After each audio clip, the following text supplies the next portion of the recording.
Delhi NCR में नए project आ रहे हैं, लेकिन बिक्री की रफ्तार धीमी पड़ गई है। महंगे घर, ऊंची ईएमआई और खरीदारों की सतर्कता ने रियल एस्टेट बाजार की रफ्तार कम कर दी है। आप देख रहे हैं न्यूज़ 18 का सोशल मीडिया प्लेटफॉर्म। मैं हूं विशाल आजम। दिल्ली एनसीआर में एक से बढ़कर एक शानदार हाउसिंग प्रोजेक्ट लॉन्च हो रहे हैं। लग्जरी टावर, स्मार्ट अपार्टमेंट और हाई एंड सोसाइटीज भी तैयार हैं। लेकिन बड़ा सवाल यह है कि आखिर इतने प्रोजेक्ट बनने के बावजूद खरीदार कहां गायब हो गए हैं? क्या लोगों को घर खरीदने से डर लग रहा है, या फिर इसके पीछे कोई और बड़ी वजह है? भारत का रियल एस्टेट बाजार साल 2026 में भी मजबूत बना हुआ है। देश के कई बड़े शहरों में घरों की बिक्री अच्छी चल रही है, लेकिन दिल्ली एनसीआर की तस्वीर थोड़ी अलग नजर आ रही है। ताजा रिपोर्ट्स के मुताबिक एनसीआर में नई हाउसिंग लॉन्चिंग और बिक्री यानी फरोख्त दोनों में कमजोरी देखने को मिली है। कई बड़े डेवलपर्स नए प्रोजेक्ट लेकर आए हैं, लेकिन खरीदार पहले की तरह तेजी से बुकिंग नहीं कर रहे। आखिर इसकी वजह क्या है? सबसे बड़ी वजह है घरों की बढ़ती कीमतें। पिछले कुछ सालों में गुरुग्राम, नोएडा और दिल्ली एनसीआर के कई इलाकों में प्रॉपर्टी के दाम तेजी से बढ़े हैं। वहीं होम लोन भी सस्ता नहीं है।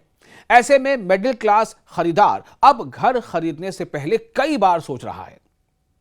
दूसरी वजह है खरीदारों का बदला हुआ बर्ताव।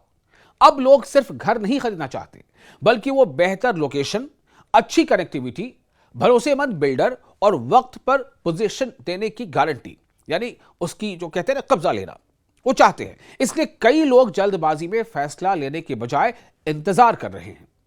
हाल ही में आई रिपोर्ट के मुताबिक अप्रैल से जून 2026 के दौरान एनसीआर में नए प्रोजेक्ट लॉन्च करीब 40% तक घट गए हैं। 40% तक घट गए, जबकि फरोख्त में यानी इसके सेल में भी गिरावट दर्ज की गई है। हालांकि दिलचस्प बात यह है कि मांग पूरी तरह खत्म नहीं हुई है, क्योंकि फरोख्त यानी बिक्री की जो नंबर्स है वो अभी भी नई सप्लाई के मुकाबले मजबूत बनी हुई है। एक और रिपोर्ट के मुताबिक साल 2026 की पहली छमाही में एनसीआर में घरों की बिक्री करीब 7% घटी, जबकि नई लॉन्चिंग में भी कमी दर्ज की गई। सबसे ज्यादा दबाव नोएडा और ग्रेटर नोएडा जैसे बाजारों में देखने को मिला है, जबकि गुरुग्राम अब भी एनसीआर का सबसे बड़ा रियल एस्टेट हब बना हुआ है। यानी तस्वीर साफ है, दिल्ली एनसीआर में घर खरीदने वालों की दिलचस्पी खत्म नहीं हुई है, लेकिन खरीदार अब पहले के मुकाबले ज्यादा अलर्ट हैं और समझदार हो गए हैं। महंगी प्रॉपर्टी, बढ़ती ईएमआई और बेहतर विकल्पों की तलाश की वजह से लोग फैसला लेने में वक्त लगा रहे हैं। अब देखना यह होगा कि आने वाले महीनों में बिल्डर्स कीमतों और ऑफर्स के जरिए खरीदारों को वापस अपनी तरफ रागिब कर पाते हैं या नहीं।